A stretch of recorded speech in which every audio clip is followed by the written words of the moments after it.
Good evening, everyone, and welcome to another episode of Centralist. I hope everyone's having a wonderful day today in our great, beautiful red, white, and blue and purple country.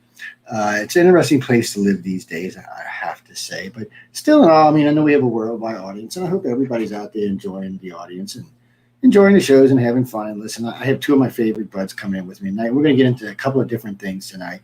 No politics tonight, guys. So ahead of y'all, you don't know. This is a whole different type of show. We do these. So I want to warn everybody before, if you decide that you want to ring in or drop in the chat or something, no politics. Don't get me started. I don't want to talk about you know who. I don't want to talk about any of the you know who's. How's that? I need a break from the you know who's. I'm just being honest. It starts to wear on me after a while. When the 2016 elections came, I got so wrapped up, me and my co-host, that my wife said, "Have you just lost your mind? Are you going to explode one day?" I was like, so she was right, by the way. I was a complete and utter ass, but I had to calm down after that. It was just too much. It was just like a disaster for either way you went. So I was like, okay, I had a lot of fun, I gotta say. Had a lot of rants and rages and stuff like that. But guys, before I introduce our guest tonight, remember you can always find us at United Public Radio on UPRandTalkRadio.com or any of these other venues. Tonight, we're currently on my own personal Facebook page. Anybody out there, hi.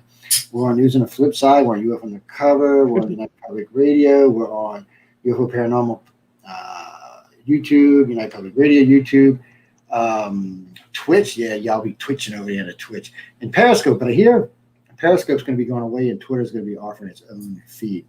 Now, it's not like we got millions of listeners on Twitter. I think we got 20 or 30,000. So we'll see how that goes. But, it's an interesting thing. Jack, we're not going there tonight either, so thank you. And I'll introduce him in just a second. Calm your butt down, man. Chill out. I know we late. Calm down. I'm getting email after email now. I should have not fixed my damn email. It serves me right. But anyway, guys, a couple of quick things before we get started. I did get the COVID shot. I got the Johnson & Johnson shot. Yes, I know I swore I wouldn't be a damn shot, but I did anyway. Now, my wife got hers. She got the Moderna a couple of weeks back, about 4 or 5 weeks back. She got the first one, then she got the second one. So she's fine. She hadn't had any real problems with it. I'm 32 hours into the Johnson & Johnson. I have had no side effects. Let's knock on wood. So I've been very lucky with that. But I also had COVID last year in January. So maybe that's why. I don't know. But so far, so good. I even went to work today. I was thinking when I got it yesterday, I don't know. But the network's policies, ladies and gentlemen, we do not tell you to get a shot or not get a shot. That's not what we talk about. Unfortunately, that's something you'll have to make up your mind about. All we can do is tell you the side effects, what's going on with them, which ones are more potent, and which ones seem to be lasting longer, but that's it. And we can only use the CDC stats. Sorry, guys. COVID's a serious thing, and we don't want to get everybody screaming at us. It's bad enough YouTube thinks they need to block us every 2 weeks for some reason or another. It's like, oh, you said hello. You're blocked this week. Oh, really? Well, okay. I'm just, guys, y'all know I'm on YouTube. I'm just on their butts. But anyway, tonight we have Right of the Future's very own Emily Goodwin and John Goodwin with us tonight. Now, these are two of my favorite people. We talk a lot about this. I really like what they do. People ask me all the time, what are these guys paying you like $5 million a year, as much as you average? No, they are. It's hard to find something to get behind in this world today because there's always some catch or some extra catch, or I need $5,000 or I need this. And none of that goes on. First off, you submit the story, nobody knows who the hell you are, except for the person who read it. And when they give it to the judges, nobody knows. It's completely anonymous. They don't care if you're female, straight, gay, purple, green. You could be a freaking alien. It wouldn't matter. And I'm not talking about an illegal alien. You could be an alien. It wouldn't matter. All they're there to do is to judge the artwork and the stories. It's legit. I've watched them now for 6 or 7 years myself, and it's legit. They do just what they say they do.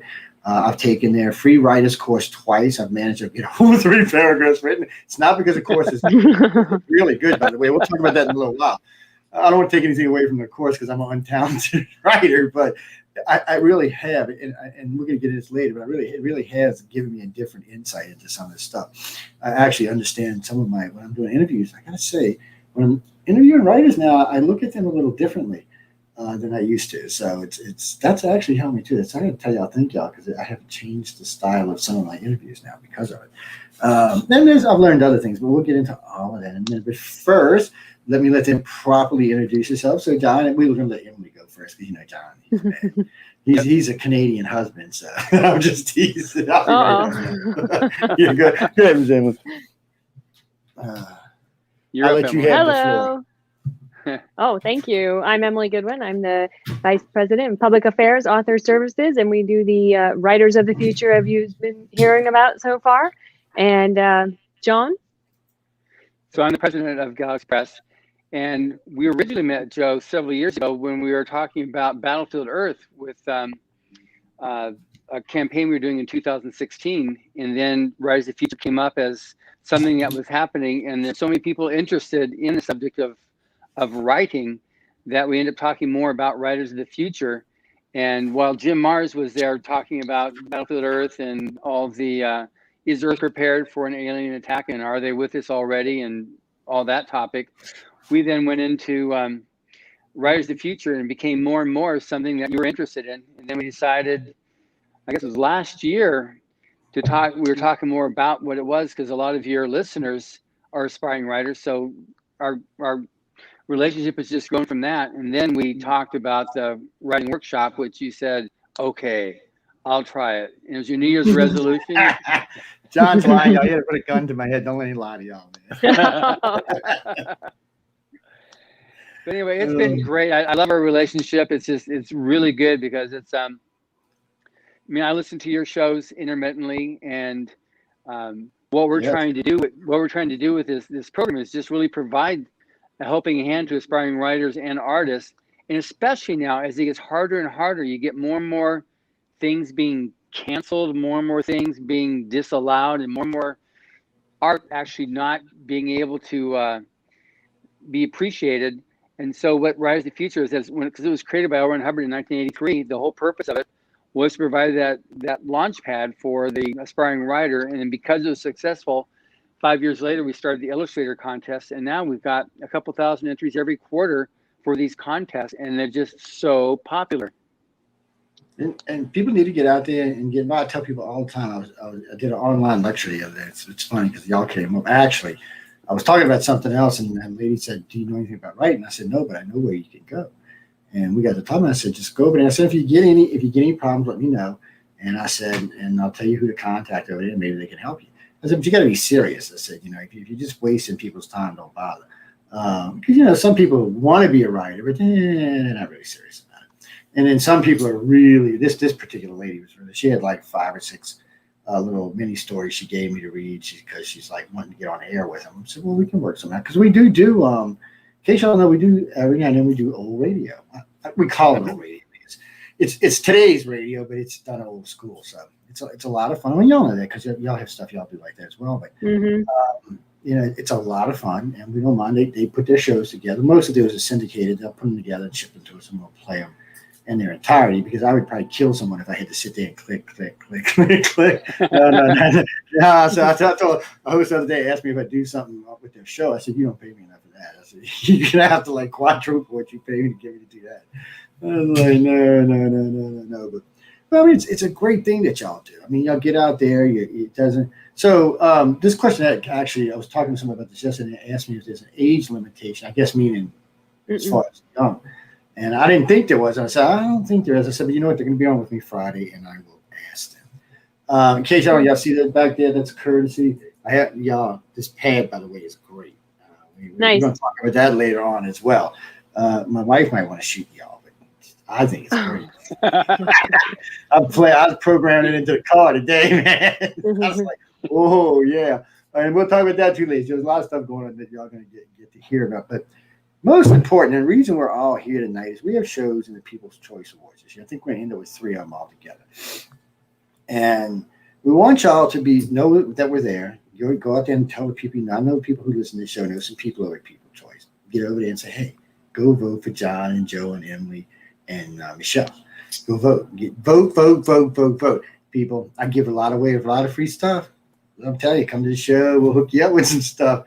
And before anybody asks, no, y'all not getting that iPad. I'm sorry. I'm going to use that. Before anybody else, because stuff will come in. Matter of fact, I gave a computer away about 2 weeks ago.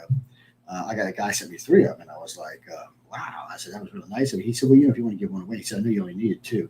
And I said, well, I got another one the other day. I said, no, I won't give one away. And this is probably about $1,800 computer. The lady's like, you're really going to send me that computer? I said, yeah, you want it fair and square. It's yours. I said, maybe in 6 months I may be crying I did it, but no, it's a great thing. Because we get a lot of sponsors. And like, before I go any further, ladies and gentlemen, Coca-Cola sponsors the Centralist now. Yes, they sponsor the whole entire show now. So that's kind of nice. It's a nice thing to have. And I'm trying to get Toyota on board too. So y'all got friends with Toyota, give them a little slap. But anyway, getting back to what we're talking about. I wonder if anybody could. Coke knows some people at People's Choice. I'm scamming people. We're going to be doing a big media blitz on all the shows. I've already informed all of our hosts that we're going to be talking about this a lot. They'll be doing roll ads for the People's Choice Awards along with the shows that are involved and the hosts that are involved, so that people are hearing it all the time. I mean, last week we did on SoundCloud, we did 3.5 million listens on average, about 400,000 a night. So, there's a lot of people going through there. We don't know who they are, but they're all going through there. And all the other 180 podcast sites are now. It's gotten so bad with podcast sites, I don't even actually know anymore how many are. That's just because when we join these different services like Spreaker, they put us on like 15. SoundCloud put us on like 20. Podbean put us on like 40. They just so as far as I know, guys, we're also on iHeart and iTunes and all those wonderful places. If I remember right, we currently have 2 iHeart accounts and 3 iTunes accounts. So you can find us under 3 different names and enjoy it. I mean, I think the least amount I have out right now is 10,000 archives. That's 20,000 hours. So I realize y'all could listen for like next 3 years straight and never hear the same thing twice. And of course, John's in there. John's in the queue, and we got quite a few of his interviews up now. So y'all go by and check them out. Right in the future, they're doing quite well. You can catch them both in featured category. He sends me a new one every week, so that's in the featured category. The rest of them are in the bottom, scrolling like everybody else's, but you can go check them out. There's quite a few good interviews in there. See, I get lucky and catch them because I do audio tests throughout the week. So I start with theirs, and when I upload theirs in the morning when I'm driving into work, and then I catch a couple of the other shows during the day because we're trying to keep because we got a lot of archives. I think currently the station owns 81,000, 87,000 archives, something like this, a lot. I know when we added it up, it comes out to like 24 years of continuous broadcasting. Wow. So it's a lot of time, and you can get out there and listen. But we don't keep it all up. And some of it's older stuff when we used to use the old call box systems, where you had to plug in your phone system into the computer through a box. It was crazy. It was totally crazy. So y'all, we got to get out there and vote. John said he wants to win this year. He's not playing around. He's ready to win the award and move on. And get. Yeah, we were a finalist last year. This year we're ready to be a winner. Yeah, so we got to get him in there and winning. It's good. It's good to help. It also helps spread the word around. More people will know who y'all are and what you're doing. And I notice when you get into these kind of things, people go check out and see who you are. I noticed on the Centralist site, I've actually seen an increase in people coming across the site, which is kind of nice. I mean, the only things on the site is just, what we talk about. We don't really post anything else up there. You have to actually come to the shows for that, ladies and gentlemen. Yes. Why give away the baby with the bathwater? I never understood that. But anyway, we're not giving away anything. We don't even, like the Gray Zone I do at Michelle DeRoche, we used to post like 7 months worth of shows. So everybody knew what we'd be talking about. So you could pick and choose what you want to listen to. We quit doing that because we started noticing other shows on other networks were following our lineup. We were like, no, we're not having this. No, this is not working for me. You work too hard to get these lineups set up with your guests and who's coming in. Now we're gonna sidetrack for a minute because I know we were talking about the People's Choice. Now, guys, I'm serious. If you want to learn how to write, just go over there. And in a little while, I'll bring the site up with it's on here. But it's an easy site to peruse. It's effortless, really. The course. I don't want to say it's simple because you got to pay attention to what you're doing, what you're reading, and what you're writing. And my grammar's about as good as my cat's. So that causes issues from time to time. But I used to have good grammar. I don't know what happened. I think I've gotten lazy with grammar check and spell check. But anyway, guys, you can go over there and check it out. It's really easy. Emily and John are really nice people. They can get you hooked up. I mean, you might win. We Preston Dennett won. I was surprised. He told me, I was like, and y'all know who he is. He's been on a couple of our shows. Go just submit. You can't. What are you going to do? All I can tell you, you didn't win. Big deal. Okay. So there thousands of other people. There's only going to be X amount of winners. And the best part is, because last year we had COVID, but the best part is you get to go out to Cali and hobnob You get to meet some intelligent people, some smart people, some people that's been in the business a long time, people that can help you, make you a better writer than you actually are, or a better artist than you actually are. John, you judging this year? I think you should just let Emily judge everybody. Katie, man, we don't judge. We don't judge. No, I know. I was just teasing. But y'all got a lot of good judges. Go ahead, Emily. Yeah, some of the judges, I don't know if any of your listeners read sci-fi fantasy, but Brandon Sanderson, he's a judge. If you send your stories in, they'll be read by David Farland, Brandon Sanderson, Orson Scott Card, who have Ender's Game. Kevin J. Anderson, who have the new Dune prequels and sequels with Brian Herbert. And so he judges the stories. Larry Niven, Nettie Okorafor. Yeah, they're great. They're all, I mean, it's a blue ribbon panel of judges for sure. And it's all blind judge. So if somebody sends their story and the name gets removed and a number gets put on the story, and that's what goes to the judges. So it's all just based on merit alone. And it's short stories only up to 15,000 words. And guys, you can believe her, because for the first 3 interviews I did with him, I grilled him about this. I'm not even lying. I gave him all kind of hell. Oh, wait, where's the catch here? Did I got to pay you to send in the story? But no, guys, you don't. You submit your story. It gets judged, and it gets judged on the story, on the artwork. I don't want to actually leave it at the artist, but go ahead. And that's at writersofthefuture.com. That's where you would go to submit a story. Go over there, submit your damn story, people. Stop playing around. You're fixing to get, y'all better get to write now, because they're fixing to release the world. Well, I don't know about Cali, but they're releasing the rest of it. They might keep Cali locked down for a while longer. But the rest of it is free. I mean, good. Yeah. Well, one thing is, this is a furtherance of what L. Ron Hubbard did originally in the 1930s and 40s, when he would write articles for the writing magazines like Writer's Digest. They give tips on how to write and get published. And right in 1940, when he was on an expedition with the Explorers Club, he got himself located in Ketchikan, Alaska for a couple months to do some repairs on his ship. And he created the first Golden Pen Award, which was the creative people there. And by the way, Ketchikan, Alaska is such an amazing art community. If you've never been there, it's beautiful. It's always raining, but it's beautiful.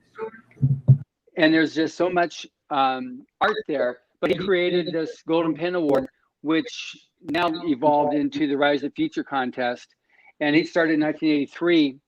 And we've had over 800 people that have been presented awards over those 37 years. And actually, tomorrow, we're celebrating L. Ron Hubbard's birthday. It'd be 110 years old. He was born March 13th, 1911.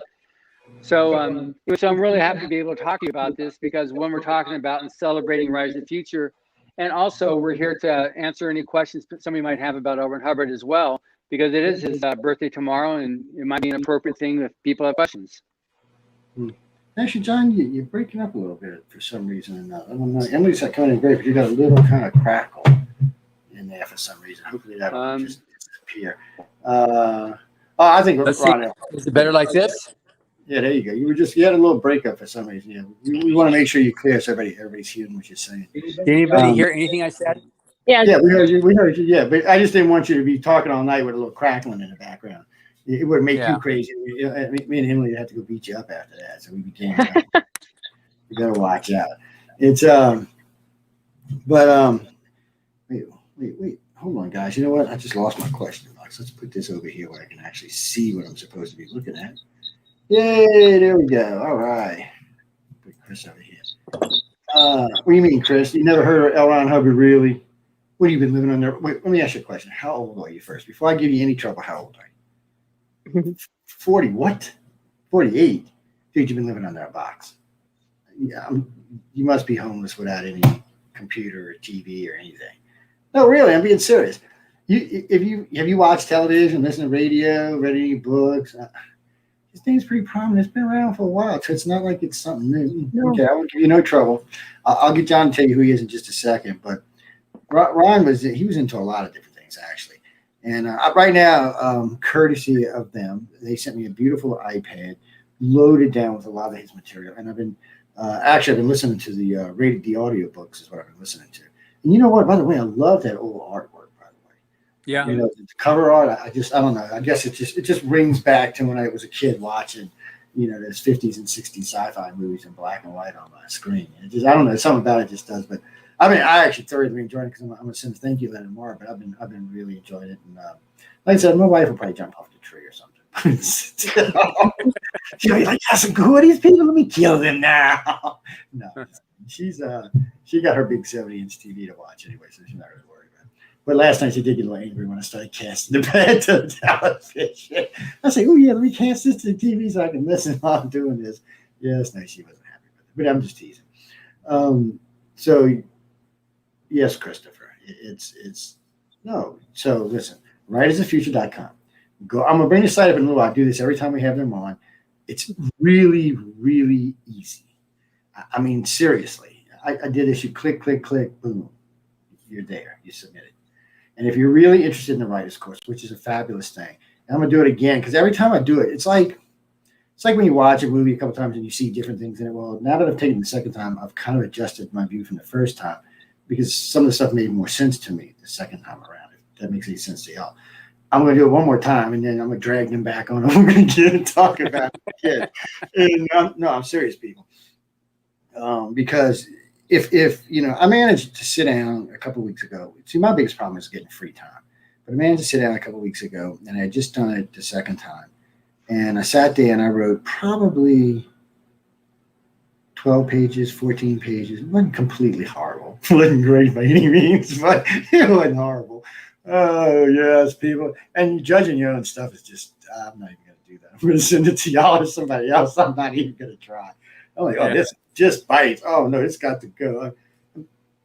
And I don't even really know if it's really horrible or not. I'm just looking at it from my point of view going, I'm not reading this. We're putting this over here. Well, one thing I couldn't even do that before. I'm sorry, John, but even before that, I couldn't, until y'all introduced me to this course, I couldn't even do that. I mean, if I was lucky, I got a paragraph, and usually I was like, oh, screw this. And because I never could figure out how to, now I kind of understand it, but I never could figure out how to fill in the, the filler in between everything. Yeah, we have a forum now that you can join, that you can send your 10 pages to, and there's other aspiring writers and past winners that will gladly give you some tips and comment on the stuff. And one of our policies in the forum is that there's no judging, no like shaming, no saying, oh man, don't give up your day job. None of that stuff happens there. It's just straight trying to help each other and coach each other along to become better writers. And that's also, you can navigate that on the writersofthefuture.com page. We have all these things on the left side of the of our screen. One of them is the forum, and it's open to anybody. But like I said, we had one person that was being a little bit too evaluative and just making people feel uneasy, and he was banned from the forum just last week because we're not into that. That's not what it's about. You can go outside and get judged and get made wrong. And yeah, that's true. It's whoops, lost y'all for a second there. What the hell did I just hit? Sorry, guys. This is weirdness tonight. I think there's some kind of weirdness floating around in the sky or something. But I actually really, to me, it seems to be fairly simple. I mean, not to write, but I mean, the whole website seems to be very laid back and yeah, it's easy to understand. And for somebody who's never, I think the most I've ever written was maybe a couple of essays in high school. And when I went for my BA, I had to write one. But and believe it or not, that was actually pretty good. Still, it was a whole different thing. It was technical. It had nothing to do with, trying to get a story out of my head. Because to be honest with you, what happened to Linda and I in Golf Breeze, 32, 33 years ago, I've been wanting to put down a paper for a long time. And it's, 11 days of just nobody knows what happened to us, including us. And the best part about it is there's lots of witnesses. There's the hotel staff. There's all the other people we were involved with, the credit card companies. It was just a strange thing. We were just going and then back. No, not one charge on my credit card the whole 11 days. No mileage on my car. The hotel seems that the camera shows us going into the hotel room, and 11 days they're coming out to the hotel room. They're going to see. I actually went to go say I wanted to stay an extra day and pay for it. And the lady's like, well, what the hell y'all betting? You have been in your room. She said, you never left your room. They went in the room every day, go change it. Never seen this. And there's no cameras in the back or the front. Never show anything. Just bizarre. It was insane. It took us 4 years before we even talk about it. And then after that, we started getting hypnosis to recover anything. But all I can say is I'd love to put it on paper. It'd probably make a good sci-fi novel. And yeah, hey guys, I could have been crazy. I'm trying. Trust me, I'm trying. And yet, I'm still not through. I will harass y'all more about this. This is not. It's not a done deal. But we had actually done an outline about 10 or 12 years ago. We brought a couple of spiral notebooks with us, and we were actually headed to DC. So we had a lot of time in the car, and we decided to drive because we wanted to watch the cherry blossom. So we drove, and while we were driving for that 17 hours, we actually outlined 3 books completely. And all you got to do is fill in the stuff. Now, the data parts are easy. The information parts are easy. It's the connecting the two, which y'all's course is helping me more. So we'll see how that goes. And it's just moving from one place to the other place to the other place and making it, sound smooth and transition the way it should be. And still, be at least some informative as you're going along. I'm learning. That's all I can say, guys. But I would recommend the course to anybody who wanted to learn how to write. And even if you're a beginner writer, even an intermediate writer, you still might want to go take the course. I'm just saying there's ideas and there's things to be totally blunt about it. After I got more than halfway through it, there were ideas I just simply never thought about. It just never popped into my head in any shape or form. If I wouldn't have read it, I would have just been like, okay. I actually would have been in an impasse right there. So again, people go take it. And again, go out and tell people to go out and vote on People's Choice Awards. So get out, get whoever you know who's connected with them. Slip them a 5, slip them a 50, slip them 100. Give them a vote. Hey, look, I got a lot of connections out of LA people. Look, I need a little work. I need money. We get y'all hooked up out there. And no, people, I'm not saying go bribe the judge. I was just teasing before anybody goes gets us all arrested or something. This is a strange society we have in like now. Don't be crazy. But if you do, if you got influence, give them a holler and say, hey, Joe, John, Emily, we want to win an award. We like awards. I got top 5 in national broadcasting this year. I got local broadcaster 2 years. I'm going local broadcaster again. It's hacking all WWL and RNO, and they broadcast. WWL broadcasts coast to coast. RNO broadcast, they got a huge broadcast, and we just dusted them both years. They were like, how in the? I said, we're more fun than y'all. That's all there is to it. I said, the problem is both networks have just a simple, standard one view. WWL is kind of liberal now, which is weird for Louisiana, and RNO is kind of going kind of conservative, so they're kind of stuck. Well, we're not in that. We're all over the place. We got politicians, we got people in the station that have every damn political view and have no problem talking about it with other people in the network. So it works out great when we do panels because everybody can get their political views out, and we still somehow manage to be friends afterwards. Not to say it's a hard thing to say on some of them shows because people get upset, but it's just part of the way it works. So, just one thing also about the course. One thing about the course, Joe, too. Yeah. Running all this wiki feedback here. Yeah. Oh, I figured out it's you coming through Emily's mic, so I just muted when you're talking. Oh, okay. I'll just go to a different space then. I'm probably making it here. So it's See, them Canadian women keep you locked down in cages, man. Got you assigned space. And by the way, happy belated birthday. I'm not gonna tell you which one I'm telling birthday to because he just said he gave himself away. So we're already better here already without the feedback It's here. be like 40 this year. Yeah, Something like that. Something like that. Emily, you so bad. I was thinking he was 40, you're 26, man. What you want? Man, did y'all say I need glasses or something? Oh, man. So keep them off. No, but the Writers of Future course, that online course now, I think, Emily, it's what, 5,200 people now taking the course? Yeah, 5,200 from 108 countries. So we have people from all over the place taking the online writing workshop. So it's free. 10,000, yeah. I'd like to see y'all get up to 10,000 this year. Yeah, that'd be pushing it nonstop. Yeah, I push it on all the shows. Somebody a couple of weeks ago, I was in the Gray Zone, and they're like, "Why are you talking about that?" I'm like, "Because I want to." I said, "You need to go people," because we do a lot of authors. I mean, it's one of the things we do in New York is a lot of authors. So when we're talking about authors, to me, it's a natural segue to y'all when we're talking about authors. Yeah. So I can just kind of segue it in. And most people appreciate it because a lot of people just don't know. And I'm like, yeah, these people actually give a blank. I'm like, guys, if you're not there, you're wasting your time, because at least y'all give them a fair shot. There's a lot of places. Let's just be honest. You can send stuff to a lot of publishers, and you're not going to have a prayer. They get so much stuff sometimes. You just unless it's just something that somehow or another just pops out of wherever, you don't have a prayer. I know I got some friends who write. They're actually pretty decent writers. A couple of them have been published, but even they'll tell you, look, Joe, he said, I submitted 5 books. He said 2 times I didn't even get a reply, and 2 times I got, well, thank you for submitting your book.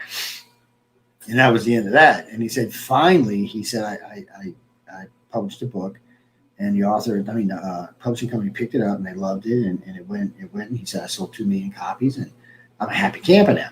But he'll tell you, and it's a hard business, and I didn't realize this either. But his first book, he only made, the book sold $26 a book. He made $3 a copy. Now, his second book, he's making a little bit more. And I guess that's just the way the business works if you can't self-publish. And I don't know. I know a couple of publishers out there I've talked to over the years, and a couple that we work with 5 publishing companies that book guests on the shows. They actually pay to book guests on the shows. I'm not going to say who they are, ladies and gentlemen, because I don't want to get anybody mad at me, but they actually pay to book their authors on the shows. And they do that so that they can get out there and get coverage. Get out there and tell people, hey, here's my book, go listen to it. And we don't mind. I mean, it helps out the station, it helps out the host, and it's a good thing all in all. But I didn't realize, I guess because I wasn't in the business, it was quite as nasty as it was. I was kind of like, huh? But money's money, so I guess it's just how it is in the real world. Yeah, competition can be pretty fierce. But just one thing, you commented in our last interview that you have a lot of followers, a lot of people that listen to your show in India. Mm-hmm. And recently, Emily, you wouldn't say, but on our course. Well, now I think, it used to be like the U.S. had the most participants in the course, and second was Canada. Now India has the second most participants taking the course. We had a young lady who has a magazine over there, youth magazine, and Bagastry. And she took the online workshop. Yeah, she did a podcast. You have that podcast on airing on yours. Yeah. So actually, I think it broke a damn record for y'all. Yeah. Was it 438,000 or something? It was really crazy. Yeah. I was like, wait, did I miss something? I had to go back and listen to it. I was like, she's 17 years old? Yeah, she's smart and she's sharp. Very smart. I mean, she's got a good accent, but she speaks well. You got to, because sometimes when you get people with accents, it's hard to understand. Because sometimes when my Korean accent kicks in, people are like, what did you say? Are you crazy? Or when I'm talking to some of my Scottish friends, I'm like, speak English. I am speaking English. No, I don't know what the hell you're speaking, but speak English, man. Speak American. How's that? Speak so I understand. Oh, man. It gets crazy. But, yeah, we have a big following in India, both for the station and for iCar. iCar is our largest membership over there. So something, where's our membership over there? Probably around 14,000. As far as listeners go, we got at least 300,000 listeners over there. And what's funny is, though, I shouldn't say funny, but I found this out just recently. So a lot of people listen to us in groups. So they'll get like one phone or one pad, and 30 or 40 or 50 people will get together in a room and turn it on and listen. Wow. I was like, okay, well, that's different. I guess cell phones and pads and all just aren't as prevalent there yet. Give Microsoft time. I know Bill's over there giving everybody a pad right now. Sooner or later, everybody in India will have an iPad or some kind of pad, some kind of Microsoft pad. But they're a growing market. They're going to eventually replace China as number 2. They're ambitious. They're intelligent. They like to read. And once they get hold of something, they tend to want to run with it. So I think they're going to be a great addition to everybody as the modern world, as they catch up with the modern world, is what I should say. And we do see a lot of people in India. I mean, I was just recently, I forgot the damn name of the city. I was surprised because it was a city I think I knew it, but I never really paid attention or thought it was real or something. It was like 37,000 listeners there. I was like, what? Like, who the hell are y'all? And what gets me is some of the other countries that listen to us, it's not English-speaking countries. So either they're translating it into English. Like, I mean, right now in Iran, there's probably anywhere from 16 to 26,000 people listening to us. And I'm thinking, really? And and for what? I thought, I hate Americans. I mean, it's confusing to me. We have listeners in Pakistan, we even have listeners in North Korea. That the first time I seen North Korea come up on one of my screens, I was like, no, we're being hacked. I'm not kidding. That's what I thought. We're being hacked. This is North Korea. I'm thinking, no, they were listening. Now, before anybody writes to me, it was like 5 listeners. I'm not going to lie. It's not like a whole big lot of listeners. Now, Seoul will have anywhere from 5 to 50,000 listeners there. At any one time. So, South Korea is actually a good market for us. And most of the Philippines and the Asian Sea, we have a good market. And all of China. Right now, China is either our second or third largest market, depending on what show we're on. And I'm surprised that shows like this are even allowed into China.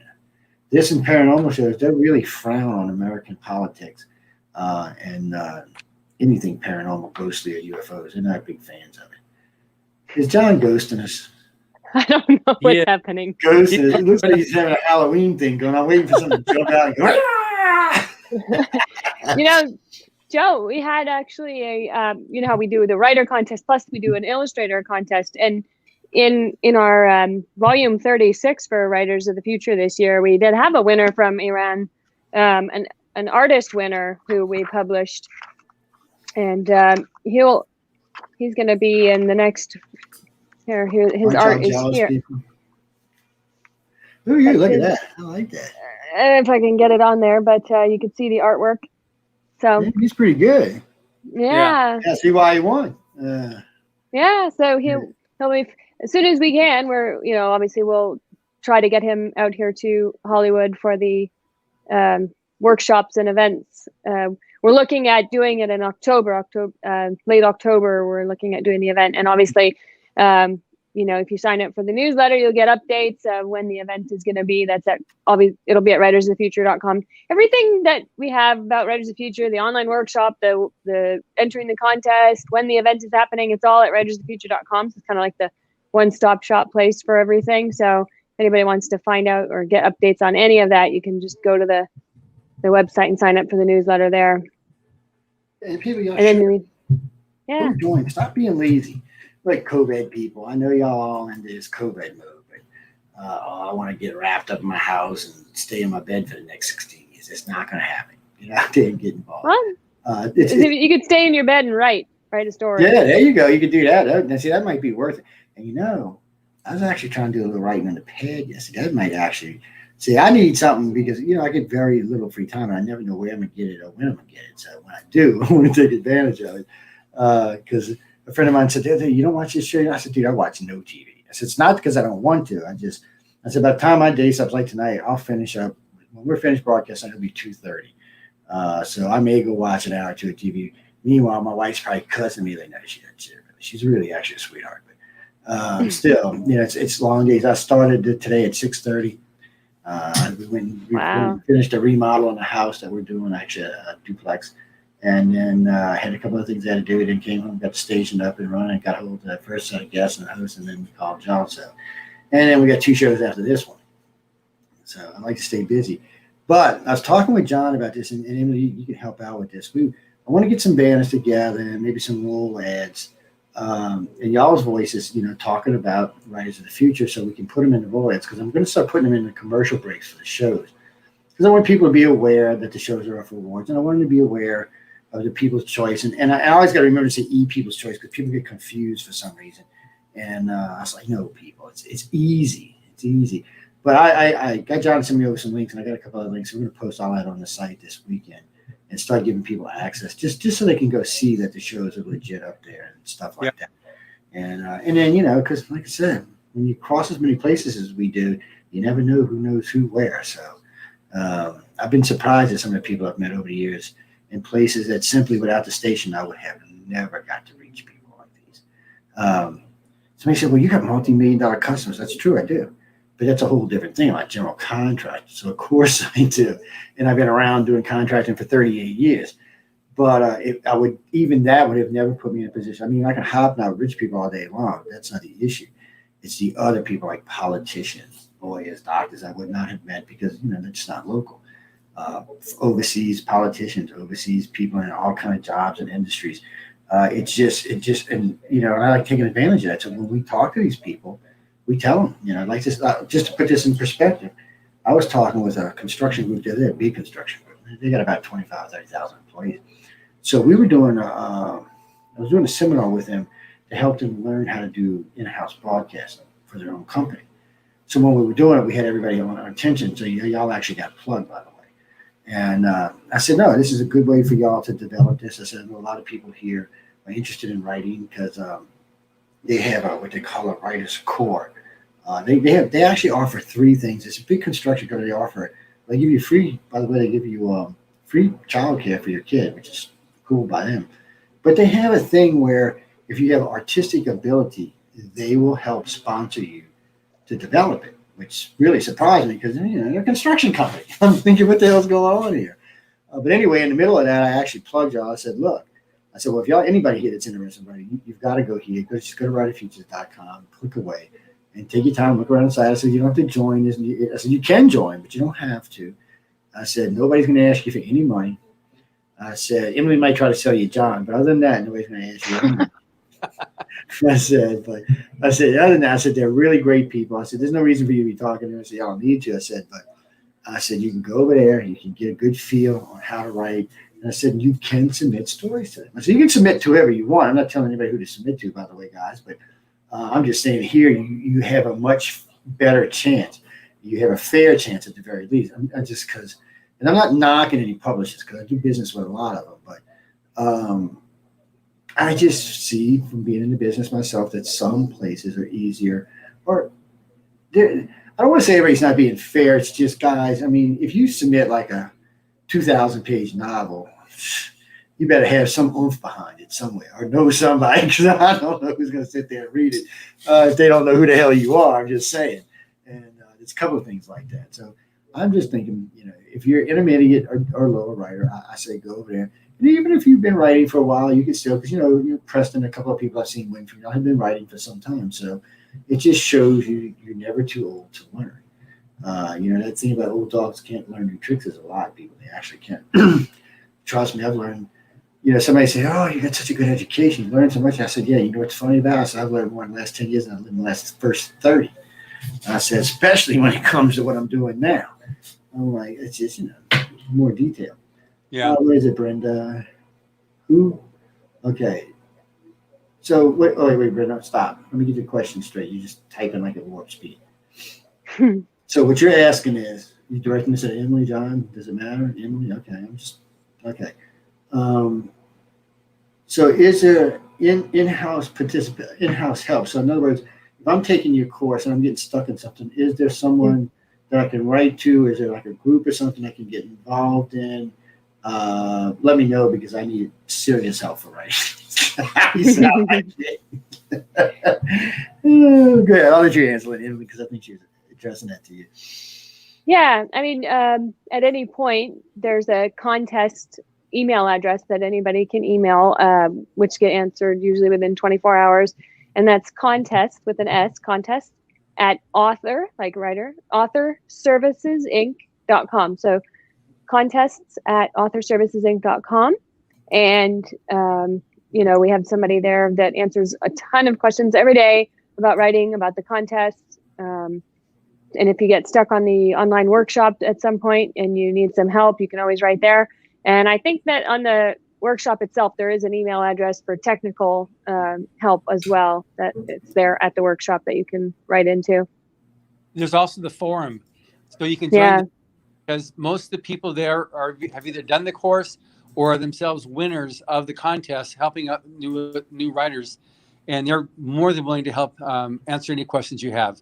And that's just also on the same navigation bar on the left side of the writersofeature.com that you can access it and join. Again, that's also free. All this stuff is set up and it's free. And the reason is, because you've mentioned it before, Joe, that people saying, what's the catch? Well, there is, like you said, there's no catch. It's just something that it's part of what Mr. Hubbard wanted to set up originally. And it's really lending that helping hand to the aspiring writer. And he's a firm believer that it's the artist that sets the pace for the future of any society. So the degree that we actually help an artist, whether it be someone that paints or someone that writes, it's important to help the society move forward in it, because it is the artist that makes that happen. So that's a key thing on it. And so he got it, and he's kept it going. And see, I think that's just a fabulous thing he did. I mean, this gives hope to all kind of writers. Yeah. All kind of people that would just not get this chance. Let's just be honest about it, guys. I mean, without this, if L. Ron wouldn't have done this, just y'all would be stuck, people. Because right now, as far as I know, well, what I mean by that is, as far as I know right now, there's nobody who's letting you submit blind. I mean, they want to know who you are. And the reason why they want to know who you are is because some of y'all might have more potential than others. And yes, I know that's not fair, ladies and gentlemen, but these are businesses. When we evaluate customers, we do the same thing. I mean, so unfortunately, it's just the way the markets work. And you got to understand, these companies aren't in this to make a profit. They're not in here to give away their profit margin. So they're going to be looking for what's going to do them best. Now, you might get lucky, and some intern, somebody might pick up your book and read it and say, hey, boss, you need to read this. This will be good. That's always possible. But it's not as easy as y'all think. And it's one of the reasons, like, I know a couple of people who started self-publishing, but then I know a couple of people who, like Greenlee and them, opened their own publishing company so they could publish. And to be fair about this, the reason I own a radio network is so I could get words, stuff that I could get out, that I didn't have to wait to get booked as a guest or go other places and go begging to go say what I needed to say. See, here I have control. I can say anything I want. I have a huge audience now, so it goes around the world, and I can just blab all how I want. And when you own a company like that, you want to make sure that whatever you're putting or bringing in is the best, or at least as best as you can get at the time. And so it makes it harder on authors. And believe it or not, there are a lot of people out there trying to write. See, I just like to write a book just to have the damn thing. I don't care if it actually sells anything. It's not that important to me. Yeah. I just want to say I actually did it. No, Jack, it's not because I want to be called an author. I've got lots of degrees and shit if I want something specific. Oh, yeah, I got all kind of little things I've learned over the years from different companies and the governments and stuff like. And, I got a couple of diddly ones, too. Like, I got my sharpshooters, snipers, and marksman's badge. I can kill you at 100 yards, 500 yards, in a mile and a half. You won't even know it hit you. Just drop to your knees, people. So we could write a book about that. Special forces. And after I got through all the special forces course, and they put me through those things, and he said, well, you'd make a really good sniper. I said, hey, you know what? Send me to tech school. I don't want to be killing people. Unless I actually have to, no, forget it. Send me to tech school. They were like, you can write stories about it. Yes, that's right. I don't need to be shooting nobody. Unless I'm not going to shoot anybody unless it's threatening my family or something anyway. But, it's interesting stuff. Christopher, we're going to talk about L. Ron in just a minute. Yes, we are. I'm going to get them both to talk a little bit about it. Writersofthefuture.com. Yes, go over there, click. It's easy. I mean, it's easy peasy, Martha. It's like, I got to say, I was a little apprehensive in the beginning. I'm not going to lie. I shouldn't say that because people will think, oh, Joe's like insane guy. But intimidating, I wouldn't call it intimidating, no. But I was a little apprehensive. I've never really done any writing courses. Other than, like I said, doing essays for school and college, it just wasn't something I had to do. And most of my teachers it's not meant to be intimidating. It's set to go at your own pace. It's sort of there. You do a lesson, you check it off when you're done with that lesson, and you go on to the next one, and you can log off and come back and resume where you were. You can come back a week later, whenever you want. We're not watching who's where when, so you just log on. I actually think I went through the first half twice or three times before I actually went through and finished it, because I was just looking for it, trying to understand things and looking for things. I don't find it to be complicated, people. It's actually very clear cut and very easy to read. It's worded well. It's not, you're not going to have to use a dictionary to look everything up while you're on there. Because I know a bunch of videos. Yeah, and there's a bunch of videos. Yeah, it is actually quite a few videos. So you can click through and listen. It's an easy peasy kind of thing. And for most people out here who are trying to get in this, I really think it's a good way to start that time. Yeah, we transcribed all the videos as well. So even if somebody is in, we were talking about earlier about Iran, you can put the transcript into whatever translator you use, and you can then listen to the video, read the essays in your native language. So we have people that are able to get this technology of how to write in whatever the native tongue is as well. It's really easy for somebody to be able to get this because the tools apply whatever language you're writing in. See, that's great too. I mean, y'all really have gone out of y'all's way. I mean, let's be honest. We're going to talk about L. Ron Hubbard in just a minute, but I mean, he really set something up. And y'all could have been way different about this. You could have been greedy about it. You could have been charging for entry fees. There's a lot of things you could do that other people do. Like I know 2 publishing companies that if you pay them $100, they'll read your book. Doesn't mean you're going to get published, but they will read your book. Whereas, the other way they might not. That's all fine and dandy. I'm not criticizing anybody because I'm sure they get a lot of omissions. But still, I mean, it's just such an easy thing that y'all done here. Y'all want to really set this up to really. I don't understand why more people don't take more advantage. And it's one of the reasons I'm always talking about y'all too, because I really think more people should take advantage of it. And honestly, I've been kind of disappointed that I haven't seen more participation from our end during COVID time. Because I know people are sitting on their, watch at home. I know personally, half the people I know haven't worked in a year. Then it's still getting crazy and nuts, but oh my gosh, if I really thought when this all happened, I was going to get 6 or 7 months, and I might actually got a book out. And but we were dead for like 3 weeks, and we were back to work. I was like, damn, he's going to get off, and I'm going to go work with the COVID people. That's what I've been doing for the last year. One thing I'm in the Rise of the Future office right now here. Okay. If I can, I'll show you some of the different events and venues where we've been over the years. Because we've had some really major, just amazing things that we've done over the years. Like this person here was our keynote speaker. This is William Pomerantz. He's the vice president of Virgin Galactic. And up here, we've got astronaut Norman Thagard, who addresses. He's one of the principal astronauts for NASA. Here you might recognize there's Ray Bradbury and Jack Williamson. Jack Williamson was one of the original judges for Rise of the Future, and Ray Bradbury has been a total friend of there's Ray Bradbury again with Kelly Freed when he started the Illustrator contest. There's Mark Hamill at one of our events. He's Luke Skywalker. And here we've got Lord of the Rings, Sean Astin there. He was one of the keynote speakers once. So we've got a lot of people over the years that have supported this guy here. This is the guy that created Batman, Bob Kane, and this is Julie Schwartz. He's the guy that basically marketed and brought Superman back to life. The guy in the middle looks like John Elite. What's that? I said the guy in the middle looked a lot like John Elite. He was the how can I say this softly? He was the guy who killed everybody for the Gambino family. He's actually been a regular guest on the network, which is a strange thing. He's actually been. There's Isaac Asimov and Gene Wolfe and Robert Silverberg at an event that we had at the United Nations. We were special guests at NASA's Kennedy Space Center in 1997 for our space launch. This was at here's the United Nations. This is a winner, Sergei Poyarkov from Ukraine. It was just when the Iron Curtain went down. He came over.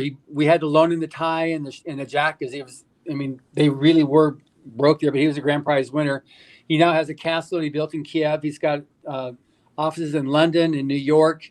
Amazing. There's, so we've done a lot of stuff with major astronaut people. This is Dr. Story Musgrave, Frank Frazetta there, which you've got one of his paintings in your room there.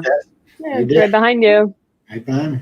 Yeah, and this is one of our events here that you see. Like I don't know how well you can see; those are all people. That's the Rise of the Future event. Not aliens, people. No, yeah. And then these are our judges. And so here's like Todd McCaffrey. There's Larry Niven and Jerry Purnell. Nadia Corfor, she writes in the whole series of Black Panther now. Dave Wolverton is our coordinating judge. Tim Powers is a multiple World Fantasy Award winner. Andre Norton, she passed away several years ago, but I love her fantasy series. Scott Card, we talked a little bit more about Ender's Game. He's the author of Ender's Game. Frank Herbert, he's the author of Dune. That's his son there, Brian Herbert, who's now a judge and co-writes with Kevin Anderson the various Dune prequels that are happening right now, and the book that's just turning into a movie that's coming out later this year. And McCaffrey, let's see, there's Fred Pohl was one of the 1930s, 40s publishers and editors, and he was a judge. Brandon Sanderson, right here. He's probably one of the best-selling fantasy authors in the world right now. Robert Sawyer is the dean of science fiction in Canada. I don't know if you know Larry Elmore. He's the one that he lives in your Dungeons neck and of the woods. Dragons. What's that? Dungeons and Dragons. Yeah, he's the one that created all the artwork for Dungeons and Dragons. And he lives in your neck of the woods, Joe. Oh, yeah, that's cool. That's cool. Yeah. You see, you're showing me all of this, and you know what I'm noticing the most? The damn wainscot on your wall. I can't out of a contractor, man. Whoever put your wainscot in did a really good job, man. That's good stain work. You would notice that. I can't help it. The contractor may trade. You want to know something about my people wife? come here and just flip out at the quality. They did beautiful work. Here. I mean, really, it's great work in here. I mean, we do a lot of that stuff ourselves. It's really nice work. When I see it, I have to say something. Oh, yeah, I'll go to a restaurant. I'm looking at everything, but I can't help it. We'll go out to a really nice restaurant. I say, why do they do this? Well, when you come out here for the awards, here's the awards that we passed out at this is. No, check them out. These are the Lucite Awards that are given to the winners. No, Carol, you can't pay John for an award. That's not how it works. You got to write a story and win, and then you can get one of those trophies. Oh, my God, that was too funny. She said, I can't just give him like $2,000. You'll give me an award. I'm like, no, it's not going to happen. I think he won more than $2,000 anyway, sweetie. Maybe he had a couple of zeros behind that. So by him in the car, you might get lucky. No, I'm just kidding. And here's bad joke. This is Los Angeles gave a whole big. This is the entire Los Angeles City Council gave a whole thing to the Writers of the Future. We get a lot of proclamations for all of our winners frequently. I mean, really, y'all just a whole wealth of great people that's been involved with this. I mean, people, y'all need to get it. Ladies and gentlemen, listen to the audience tonight, and I know this is going to go on syndication. And since this is going to be part of by the way, it's going to be part of the Google syndication this week, so we might actually see 1 million listeners on this one. Wow. So yeah, we run campaign ads with Google from time to time. Them and I have come to this weird, strange relationship. Just leave it at that. For some reason they started about 10 years ago. They started sending us these little freebie advertisements, buy one get one free stuff. And then about 4 years ago, they just started giving me like $14,000-$15,000 of free advertisement every year. And I was like, really? And I called the guy. I just wanted to make sure it wasn't an error or something. He said, no. He said, we really like what you do. And he said, you've been steadily growing, so we figured we'd help you grow. And apparently one of the bigwigs listens to us. I don't know who he listens to, but apparently he listens to somebody. He likes him, so I'm not going to complain. And it's nice, that's like when the pad came in the other day. Guys, one more time, I'll show y'all this just so y'all can be jealous, people. I'm not even going to tell you what's on it, okay? Wait, I turn the camera on? How the hell I turn the camera on? Anyway, see, look. Y'all should be jealous. I'll get at least 400 hours, 500 hours of entertainment out of this. Let me see that again, Joe. Okay, hold on, put it back on.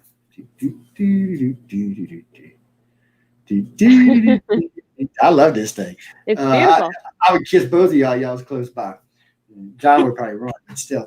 And then the young lady, I'm not going to mention her name on air, but I'm going to relate to her more because, it's a fabulous gift. And y'all know I love y'all anyway, but I love y'all twice as much now. It's somebody yesterday was going, you're going to be an ass about this. I'm like, what do you mean? You're going to rub it in? I'm rubbing nothing in. I said, it's a gift I'm going to use because my business partner, I was picking on him. I said, oh, I know you like sci-fi. You like to read, right? He's like, yeah, I like reading sci-fi. I said, you like listen to it? I said, man, look what I got, man. He's like, I'm going to hurt you, Joe.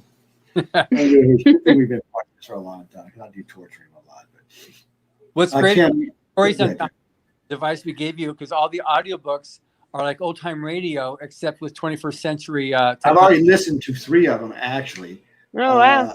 And the first night because this was so weird. John had texted me the day before or the day of, but I didn't see anything. So the next morning I was leaving, I seen a box on my stair stoop because my house is raised. And I said, what the hell? So I get a box and then I recognized John. I said, okay, put it in the car because I was driving to work, so I couldn't make it. I just ripped the damn box off. I was like a 12-year-old. So I stopped to see what it is. So I'm like, I start reading about it. And I say, no, I got to put it down because I'm driving now. So I'm going to be giving any bad advice, people. I put it on the side so I could drive. And then when I got in later that afternoon, I actually realized what it was because I was like, that's a great pen. I didn't realize what was on it until I actually got home. Or actually not at home when I stopped in in between my house, and I was waiting on somebody, so I was sitting there listening to it. And I'm looking at it, and I was like, oh shit. I said, oh my, because I just didn't know. I didn't know how much was on it either until I actually started opening. People, if y'all can get yourself one of these, y'all need to. This is just freaking bad. That's all I can tell y'all. If you're any kind of sci-fi fan, I don't care if you know who L. Ron Hubbard is. I'm telling you, people, there's a lot of good stuff in here. I was listening. Oh, again, I forgot the name of the story. Just a blind dog with a green shirt. Anyway, it was a great story. I had a blast listening to it on the way home today. And it's great for me because I can listen to it on the pad, because the pad actually has great audio, by the way. Mm-hmm. Or I can just swipe it in to the Apple Play on my car, and just let it play through the car, because I got great speakers in my car too. So the only part I don't like about that is when somebody wants to call me in the middle of the damn thing.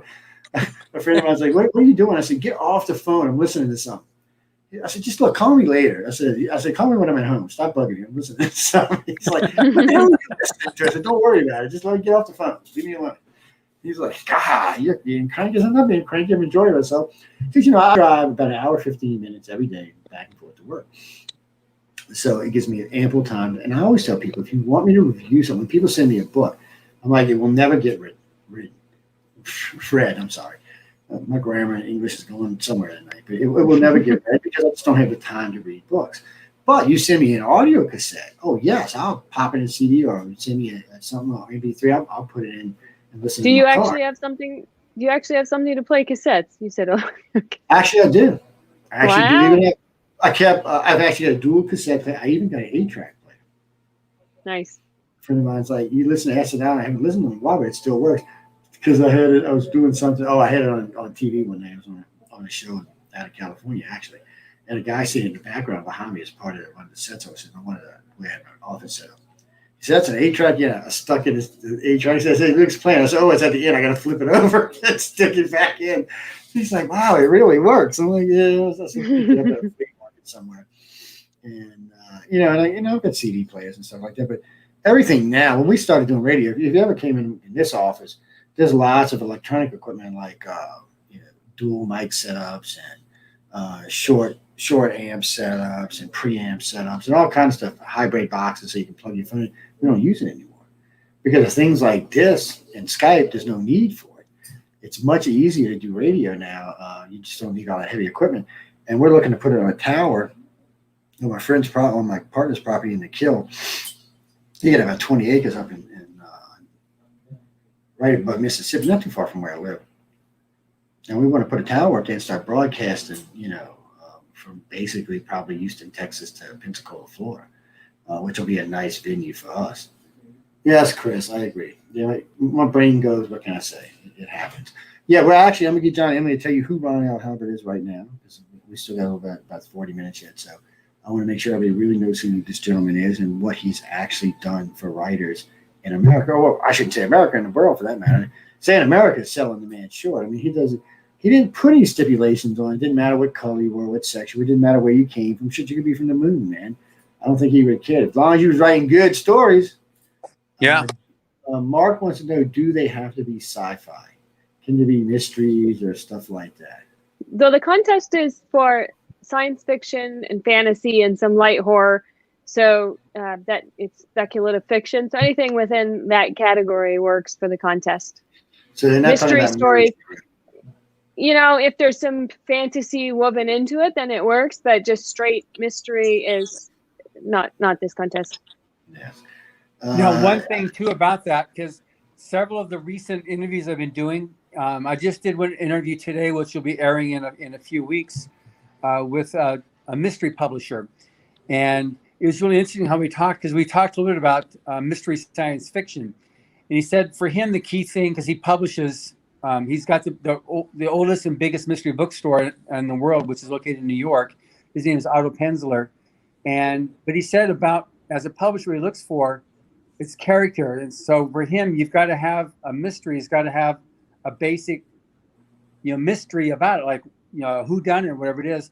Whatever the setting is separate, but he's interested in the character. So if you're writing a mystery, but you want to make it in a science fiction setting, you can totally do that, and it'll work. A lot of what people aren't really aware of, that's a lot of great mysteries are science fiction settings, so you can do that, but it's got to have that that setting of science fiction or something fantastical that will make it appropriate for writers of the future.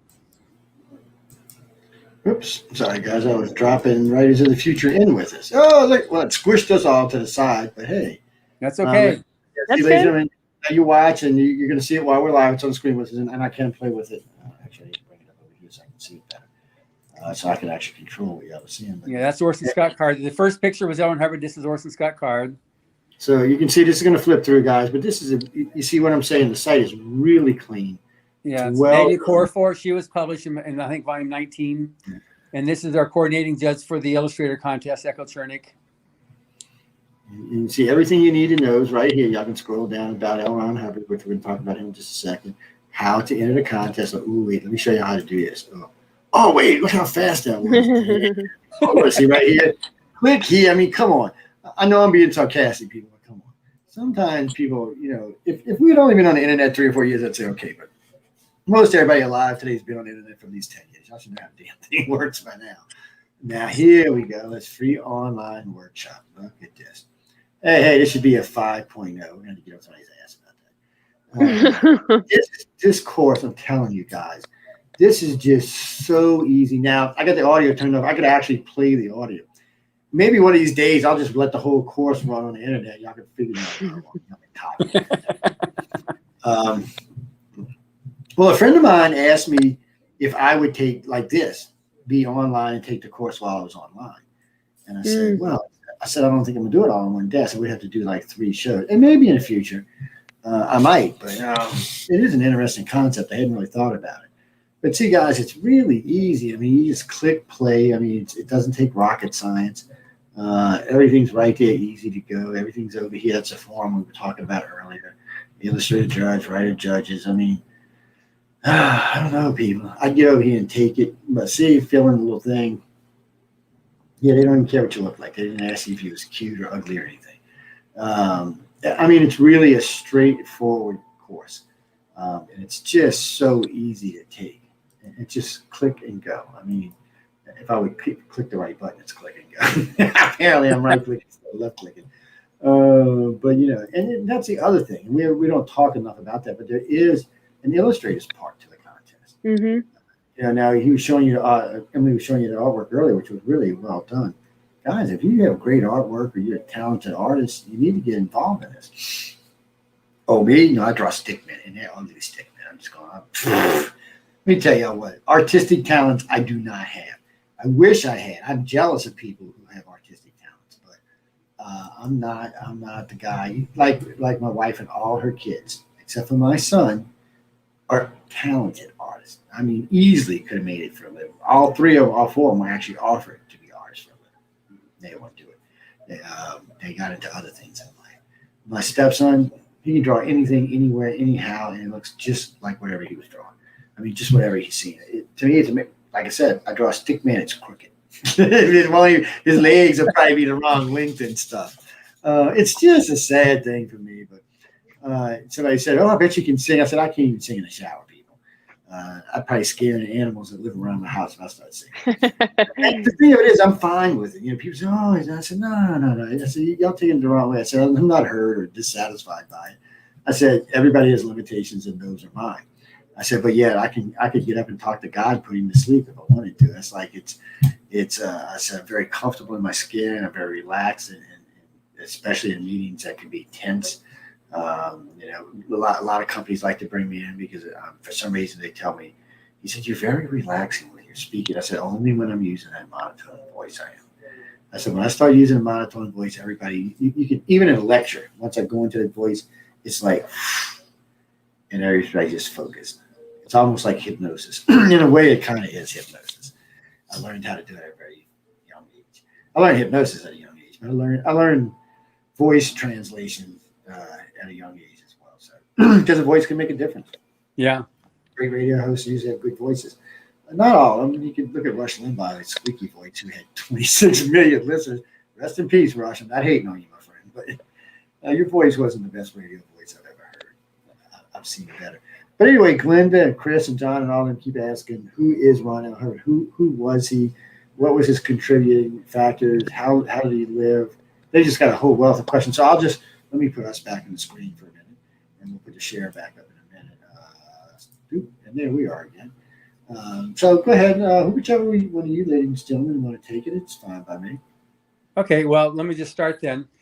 So L. Ron Hubbard is probably now best known as the author and creator of Dianetics and Scientology. And that was in 1950 when he wrote Dianetics book. Prior to that, he was one of America's most popular fiction writers. He was born in 1911 in Tilden, Nebraska, and actually on March 13th, which is tomorrow. So tomorrow will be his 110th birthday. And he grew up at the tail end of the Old West. And so his Westerns are very authentic. He wrote about 35 different Westerns, but he was the son of a naval officer. So he traveled a lot. And he was, at that time before, flight got around the world, he traveled to China 3 times by the time he was 19. And he was really well taught. He was like homeschooled by his mom. He was reading by the time he was 3. Because he was there in Montana in that area, he was riding horses at the same age. So he had a lot of experience in that, and he just had that wanderlust. So he did a lot of traveling. He was a global explorer. He was in the Marine Corps Reserves. So he did that before he joined the Navy. He was a naval officer lieutenant that served in 3 theaters during World War II. And all the time that he was doing his travels, he was a barnstorming pilot when he went to college at George Washington University. He was, I think, pilot license number 108 as a glider pilot licensed by the United States. So he was very active as an individual, and so he turned a lot of his travels and explorations in as the fodder for his stories. And what he did was, when he got started writing, he would read the pulps, because that was the most popular form of what people were reading. You had the slicks, which were the fancy writing stuff and the literary fiction, but most of the people of America were reading the pulp fiction. And during this time period, you had the Depression that was going on there in the 20s and 30s, and World War I had finished a little bit earlier, and World War II was starting to brew in Europe. So he was doing the various. What's that noise? Oh, hold on. There it is. Okay. I got you.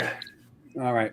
So he was using all of his travels and of his things at a time period when America was very uncertain terms. Half of America was out of work, other half were uncertain what was going to happen. And what was going to happen to, going to war. So a lot of the pulp fiction that he wrote was the purpose of it was kind of like a guy that learned to do better. So a lot of, which is something that Robert Heinlein mentioned about him, was that his storyline was you have a guy like an average Joe or Jane, and they run into situations that they didn't always do the right thing, but then they were forced into some type of a crossroads, and they had to make a decision to do the right thing. And in his stories, they do the right thing. And that's something that made him very, very popular. And that's why a lot of the stories are still popular now, which you're starting to listen to and experience. But his travels, he was doing a lot of researching. He had people all over the world that he would visit and study. But his whole thing was he wanted to be able to help. And so a lot of the things that he was able to work out as solutions for man's problems, humanity's problems, he's published. And what occurred in 1950 was that when Dianetics came out and it became an international or national bestseller in the United States, and it was in the New York Times for several weeks, and it became so popular, there was a problem that started coming up with the American Medical Association and the American Psychiatric Association. And so that's where some of the black PR started kicking in. But it's a real simple little story of, there's a person, he researched, he wanted to help people. He worked out something that could be done, and it worked. And so he published it, and that's what you got going now with Dianetics and Scientology. What I do with as Galaxy Press is I publish his fiction works, because those are like they're good, uplifting stories. There's something that's appropriate for middle school on up. He didn't have to use profanity to tell a story. He didn't have to use lewd sex or anything like that. It's just a straight, good storytelling, which is appropriate now as it was when he wrote it in the 30s and 40s. Probably more so today. Yeah. Since Dr. Seuss has been banned, so I'm just saying. I know, that's just crazy. And Mr. Potato Head's now out of there too. Yeah, see, he's now, well, he's not Mr. Potato anyway. Hey, we're not going to touch that. But anyway. Yeah. And Pepe Le Pew's gone now too now. As Pepe Le Pew's gone. Pepe Le Pew, that's the one. Pepe Le Pew. Pepe Le, man, damn. People, I hate stuff like that. But see, what you're doing, it will help, because I don't think anybody should be censored. And unfortunately, it's just part of the new cancel culture. It's going to go on and on. But, attacking any type of authors or writers, to me, is dumb. I mean, we should learn from the past when, like, the Great Library of Alexandria was burned, or any of the great libraries were burned, or like when the Nazis went around burning, or just recently in the Middle East. We should learn from that as a society and allow people to write whatever it is they want to write. If you don't like it, you don't have to read it. It's really a simple concept. You don't have to be that offended. was the inspiration for this guy here. For Ray Bradbury to write Fahrenheit 451, because of the cancel culture that was going on in book burning. Yeah. It's just, to me, is stupid. I mean, I guess a book can be a threat to somebody. As long as you keep those. What was that game, Emily? That you read that one meme today about, they're canceling the books, the Dr. Seuss, but it's as long as I can do my. I don't remember one of these modern video games. I don't track. Oh, they've got so many things. Like, when I heard about Dr. Seuss, I was like, y'all know South Park's on TV, right? And we want to talk offensive. We got offensive stuff that even future. I mean, there are some cartoons that are offensive. They're not like Yosemite Sam running around with his guns. I mean, these are seriously that offend everybody. I mean, but they're fine for some reason. I know, it's amazing. Those things are fine. This is one of 16 volumes of a biography. It's the Ron series is what it's called. This is the one on the writer shaping a popular fiction. And pretty much in any library you can find the series, and it's just they go through every aspect of his life. Here's one, it's a profile. This one's more of an overview. You can see it there.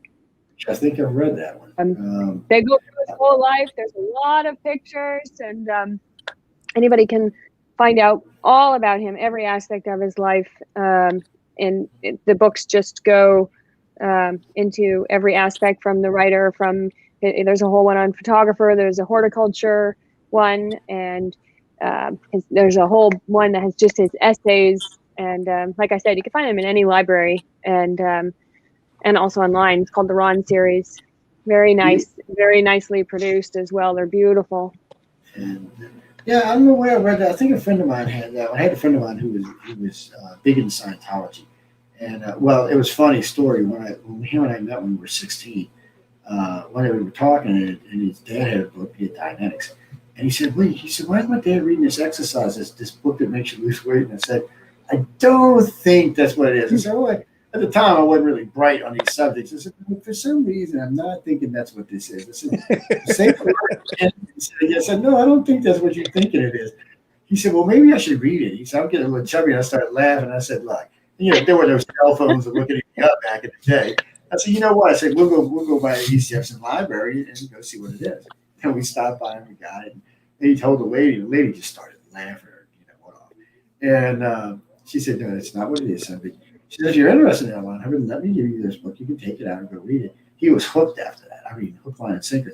He got in that, and then he got in Scientology head over heels. And then until he passed away, he was a Scientologist. He was big into it. He liked what they did. He had no problem with it. He never tried to sell me on it either, which was interesting, because I had friends in other religions, and that's all they ever did. Oh, you should come join our religion. You should come do this. I have to keep telling you I'm not religious. I'm spiritual. Get off of it. It's not going to happen. Yeah.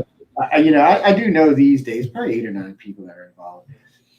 I know we've heard horror stories and other stories, but a good friend of mine was talking about what's her name, the woman who was running around, saying all kind of stuff. And I said, think about this. I said, you're talking about one lady versus, you want to talk about the Catholic Church for a little while? And they're like, oh, maybe we should leave this conversation. Well, yes, we should, because there are far worse things out there. Let's just be honest about it. When we start talking any kind of religion, that thing ain't even close to the bad ones, man. And there are some bad ones out there. And I'm not saying people that Christians are bad. Don't take it the wrong way. But let's just say the Catholic Church is not, from the Crusades to the Inquisitions to, anyway, y'all get the point. So, I'm not really feeling it. And I don't really, when people are scorned or hurt, I don't like taking their whatever they're saying as a fact until I find out for myself. And fortunately for me, I've known people over the years that's been involved with them. And the only one I ever heard that was a little weird, he left him to go be not a Mormon, a Hare Krishna. What's the one that stands around at the airports and all? That's what Hare Krishna. Yeah, because he come by my house one day in his little white robe and shaved head, and he said, we have orgies in the harem. I said, okay, and what does that mean to me, dude? I'm not joining your religion. I don't care. Just get away from me. Oh, Lord have mercy.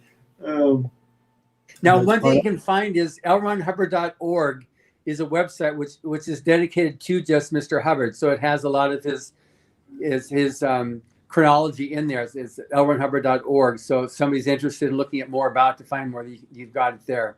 Yeah, Justin writes, Bradbury wrote Fahrenheit 451 as a reaction to the speech by Franklin D. Roosevelt on the Nazi book burn. Yeah, that's what we were just talking about, Justin. Mm-hmm. It's one of the nice things I like about this new link. All of our video feeds, all the chat rooms come back to one place, which is nice. So great. From chat room to chat room, see what the hell's going on. I really like that idea. Plus, I look fabulous on it. What was that? Yes, thank you, Glenda. Yeah, I look good, Mike. Thank you.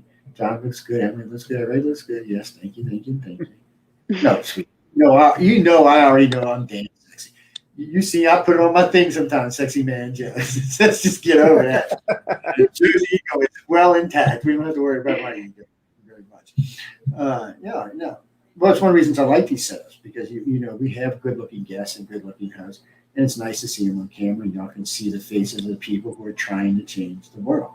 These two right here they're really allowing people to really get involved in something that I don't think most people would have a shot at without them. So get out there and participate. And don't forget, if you know somebody, People's Choice, tell them you love us. Right is the Future, and the Centralist, and the Outer Realm. Tell them you love all three of us. Yes. Exactly. Michelle said she'll invite y'all to Niagara Falls. Y'all get her a win. I'm just kidding. She'll shoot y'all. This woman loves to travel and stay in scary, haunted places. She loves it. The hairier and scarier they are, the better it is to her. Her house is upstairs. It looks like somehow one of the monster movies, man. It's loaded down with haunted stuff too. She cracks me up sometimes. I'm like, damn, grab never coming to your house. It's not gonna happen. My house is in the salt. I don't have to worry about that thing. What do you mean? Oh no, you can't meet L1. The only way you can do that is if you cross over, and he might have already come back if you believe in that. So, yeah, I don't know. Yeah, he passed away in 1986. Yeah. Oh, he was born the same year my dad, 1911. That's when my dad was born, 1911. Yes, way back in the day. Yeah, I was his second marriage worth of children. It's easier to explain it that way. Yes, that's why I've had nephews that are older than me. It's very complicated. Yes, it is. Carla, what's that? Who writes? Does Emily and John write? Oh, okay. You like jibber jabber for a minute. I'm sorry. So the question is, do either one of them write? And if you don't write, who's your favorite author? Okay, well, John, you're in a book. John, you were published. Yeah, but I've written. I'm sorry. No, I did a tribute to Anne McCaffrey. I was a guest author in that one there. Mostly I write press releases and blogs and whatnot like that. And then I write a lot to Joe, asking him, can we do some more promotion here on podcast? And by the way, ladies and gentlemen, if y'all are listening to us now, you would like to get involved with the promotions, we're going to be looking for banners. We're going to do individual banners for each show, and then we're going to be a multiple banner for the shows with links bringing you back to where you can see everything. Let me tell you something, guys, something I learned just recently. They pay attention to them clicks. So y'all get over there and go look and see what shows are out there. Yes. Ever since we found out about the People's Choice, and actually John turned me on this earlier this year, I've been, I can't help myself. I'm nosy. I got to know everything. I'm a busybody. I got to be involved in everything. So I started inquiring who I may or may not know that's involved with it. And you'd be surprised over the year the people you meet. And when you're in any type of publishing industry or radio, TV, video, books, it doesn't really matter. All the fields overlap each other. At some point, authors are going to come on the radio and TV shows, or the writers are going to get involved in some way. So eventually, we all overlap each other, so we all get to meet each other. So it happens that you meet people over the years that may have a connection. Like just recently, I met the number 3 at Netflix. This guy is the richest guy, by the way. Might be richer. I'm like, Jesus. And he's a very interesting character. We did an interview. Actually, he interviewed me. That was a strange part. And it'll be up in about 4 weeks. It's not a political interview. I've done some, people know that I do hardcore news too. I know I do a lot of counting, a lot of the stuff, but we really do attack serious subjects in this country. And one of the ones we attacked recently was on rights of men in the United States today. And he caught an interview I had done with NBC. Loved it. He's like, well, you got to come talk about this. And because I sponsor, I'm one of the sponsors for Rights for Young Men. Not for older men. Me and John are established. We can slap people around. So we are smart enough that we can make it in the world. But young men in today's world, just like young women 20 years ago, were just kind of being pushed to the wayside and just basically stomped on because there was nobody to support them. Today, that's happening to young men because there's so many other things overshadowing, like women's rights, gay rights, all kind of rights that are in today's society. So it overshadows a lot of young men, and they don't really know how to deal with it because they've always been men and they've always got their way in the past. So it's just something that we're help these young guys and keep them out of trouble and get involved in it. Like John Emily, the mafia guy we're talking about, he also does things like this where he works with youth to keep them out of the mob. Yes, I actually do good things, people, from time to time. You wouldn't believe it because I'm kind of crazy sometimes. But, young people have a hard time in the world. What do you mean? We're anti-woman, right? What are you talking about? More of my hosts are female than male. I'm going to say more of our guests are female than male. No, we didn't know. That's not for us. We've got like 7 female hosts right now, 8 female hosts right now. Oh, yeah. They're dominating on the live shows. I don't know about the syndicate, but they're dominating on live. No, this is just because right now women have advocate groups that stand up for them, so there's no need. And who am I going to stand up for them? Yes, I raised a lot of females in my life, and I've been around a lot of females in my life, but I'm not a female. I'm usually not, so it's not my job. I mean, I can get behind them and give them airtime, and we do give airtime to different coalitions around the country for women's rights, for gay rights, for lesbian rights. We do allow them to use it free. Actually, we don't even charge them for it. As long as it's some kind of community setup or some kind of organization, we'll let them come on. And as long as they're not being hostile to another group. You know what I mean? 'Cause when I did the NBC interview in San Francisco, they were extremely hostile. It's a shame I had to whoop up on them 2 girls like that. But it was just the funniest, saddest interview you could ever watch. Obviously, these 3 ladies thought that there's going to be some stupid old white man from the South that know what the hell he was talking about. And they got schooled, unfortunately. And it cost her job. It cost the lady who was running the San Francisco Investigation, it cost her job. Even Jennifer, the NBC host, was like, now that's just sad. He said, you know more than the 3 of them put together do. He said, that just doesn't even make any sense to me. I said, I grew up in New Orleans. It's part of the city. Gays are just part of our life down here, just like blacks, so there is none of that. People always say, the South's racist and backwards. No, the South is actually progressive and ahead of everybody else. We've been doing it for 50 years longer than the rest of the country has, so of course we're ahead.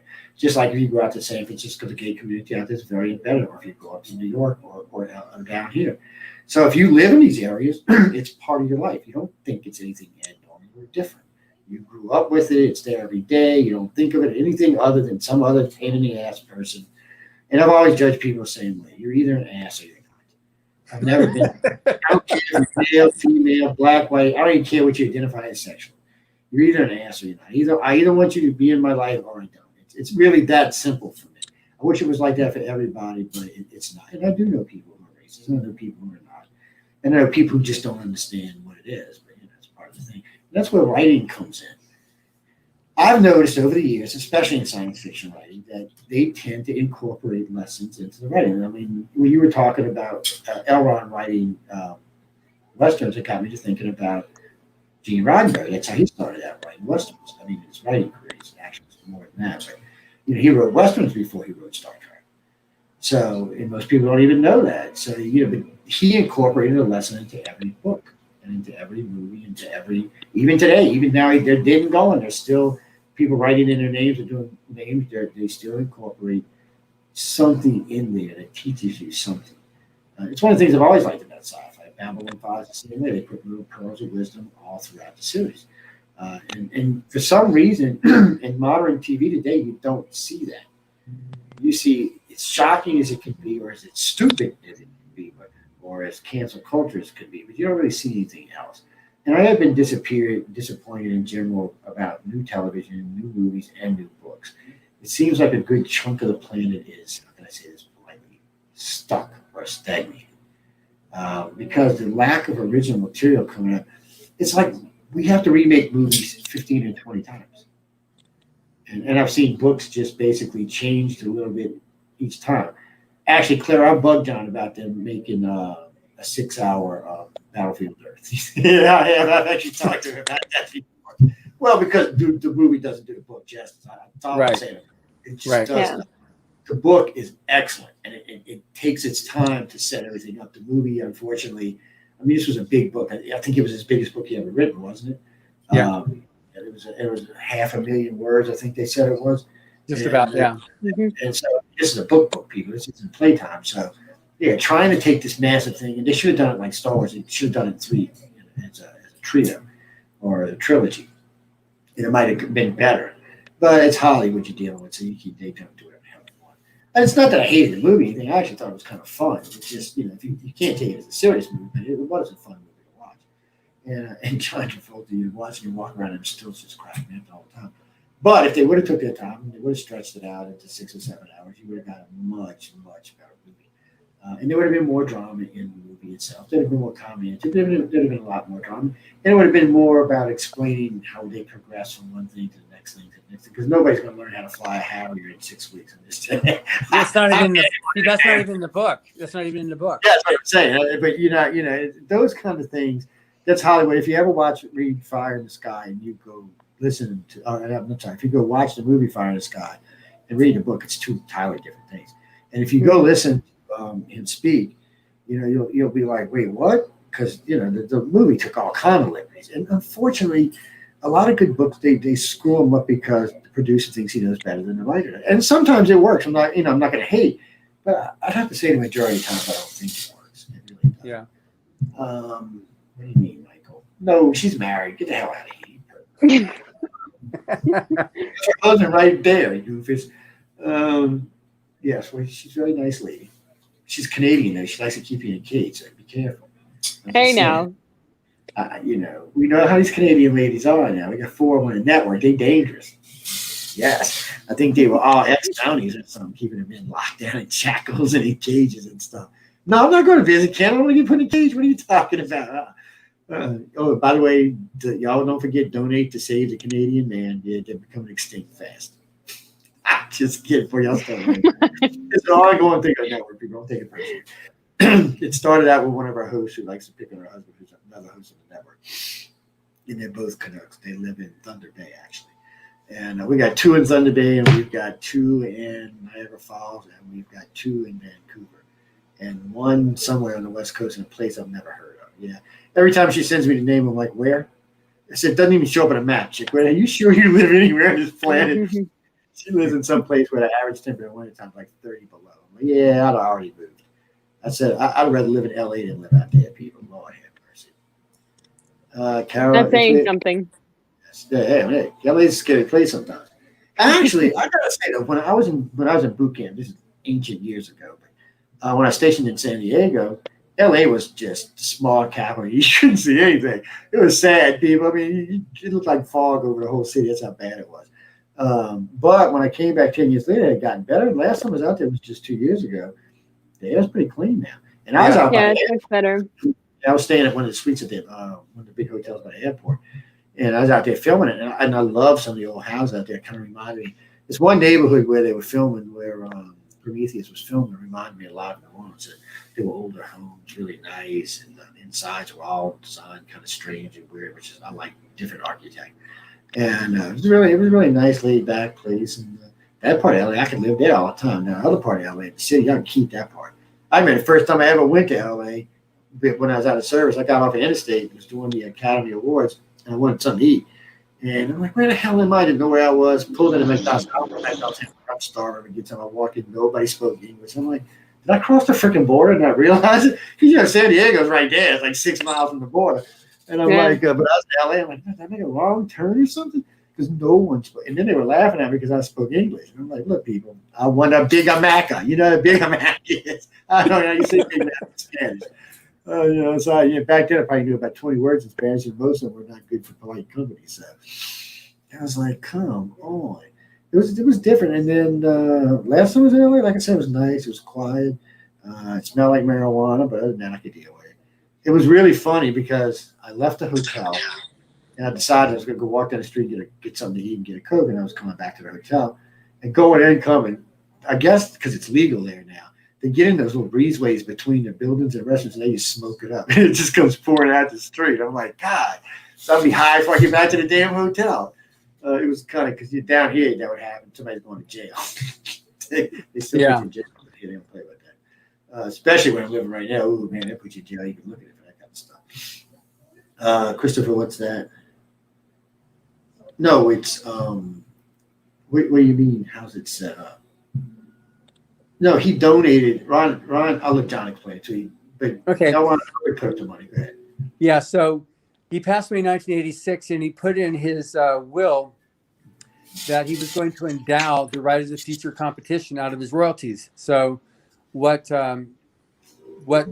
we have then is his legacy has that the Writers of the Future and the Illustrators of the Future contests are funded by him. So the trust pays for the cost of all the judges. It pays for the cost of maintaining the competition, of when we fly all the winners out from wherever they live to the week-long workshop. It pays for their hotel, pays for the big lavish award ceremony, and all the quarterly judging too, so that the judges are paid so much per story that they judge. And then also maintaining the website and the computer program that handles people submitting the stories and being able to process them. So that's what his endowment covers on that stuff. So and it's been going on now. We're on year 38 now. So it's been going on for almost 4 decades. There's a lot of good stories in those books. By the way, ladies and gentlemen, you can get all 38 books. We had somewhere on the website you can go by and click it, but you just go over to writersoffuture.com. Or you can just type it in online. Most of them are available anywhere. But and one of the things that the reviewers say too is if you like science fiction or fantasy, you're guaranteed to find something you're going to like in every book, because it's such a broadsheet of all types of science fiction and fantasy. It's just the best stories. So we're not trying to make here's the baseball science fiction anthology. It's an anthology of award-winning stories. And then they all get their own art painted for them, which is just beautiful art. So one thing we started this last year too, which was another upgrade, I think. But for English, the people that write in British English, we publish that British English. If it's Australian, if it's American English, it's whatever the English version is that they write in. That's what we publish. And the illustrators, we have winners now from all over the world. So whatever their basic country's art is. So when Emily showed that one picture of the person in Iran, right next to us, somebody from Vietnam, which is a whole different look. We have somebody else this last year from Turkey, which is a different look. UK, America. We have a winner from Portugal. We've had winners from Africa. So whatever their art is, that's will win. So you're not going to see a standard. This is what art has to look like. It's got to be creative. It's got to be original, and it's really fantastic that now it celebrates all forms of art, but it's fantastical art.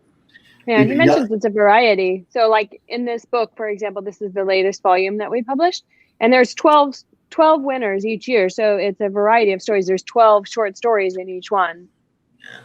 They're pretty good stories. I would say pick it up and read them. But like I said, there's 38 of these books, so you can get through. You can see the artwork, you can see the stories. There's lots of stories in there. I guarantee you're going to find something you like.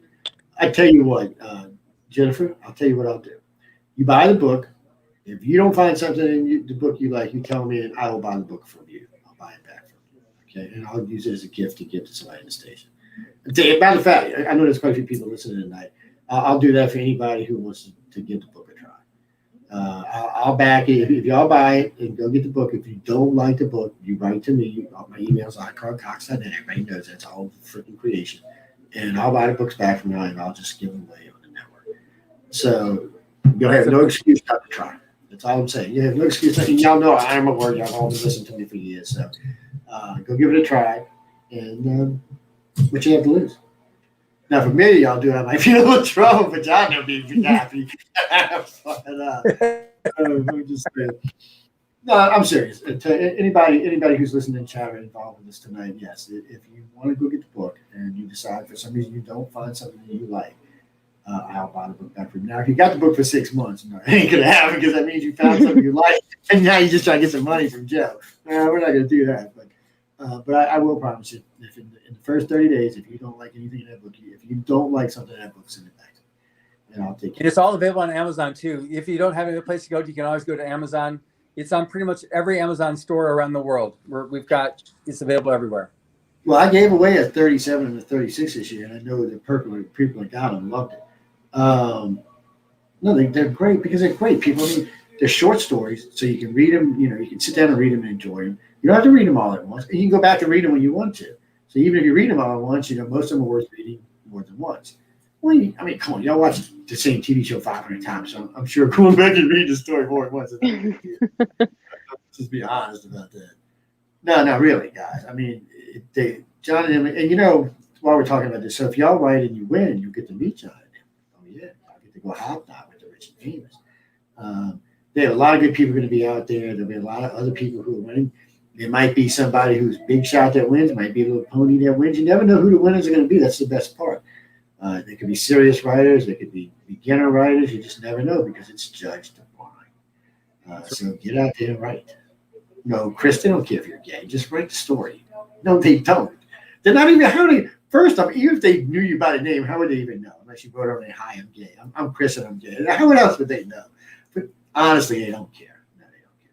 We really don't care at all. There's no.